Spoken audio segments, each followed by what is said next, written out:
2 दिवस झाले बाई, या माणसाचा पत्ता नाही. कुठे गेले होते हो? महत्वाच्या कामाला गेलो होतो. कोणत्या महत्वाच्या कामाला? आपले काका आहे ना, त्या पोराच्या लग्नाला गेलो होतो मी. कोणते काका? गडचिरोलीवाले? आणि मला आमंत्रण नाही?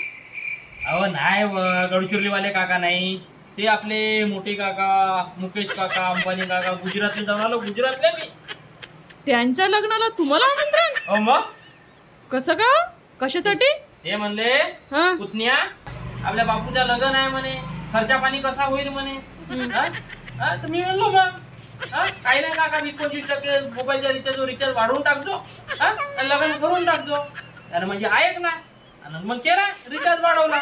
मग 20-25% नाही वाढवला, डायरेक्ट 30% वाढवला आणि केला मग लग्न. म्हणून तुम्हाला बोलवला ना.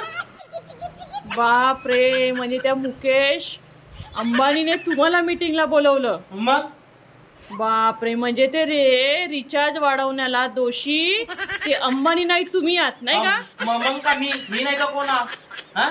मलाच पहिले म्हणे ते काही 1-2 वर्षापूर्वी कपा पोराचं लग्न करायचं, तर मीच म्हणलो होतो का रिचार्ज तू फुकट दे पहिले.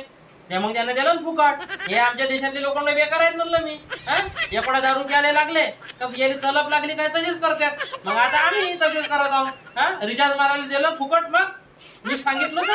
आणि आता लोक काही नाही, रील्स वगैरे फेसबुक युट्यूब पाहून राहिले. त्याला माहिती आता कसाही करून काही करतील, जेवतील नाही पण रिचार्ज मारतील म्हणून. इतको साधा माणूस हो, मी त्याला रिचार्ज वाढवायला लावलो. काय तुम्ही आपली बडबड लावली. जा आता वापस. आता जर गेलो ना तर त्या अनंत अंबानीचे नाही का हनीमूनचा खर्च बिर्च सगळं मी नाही का आपल्या बड्या बाबाला सांगेन सगळा काढ म्हणून.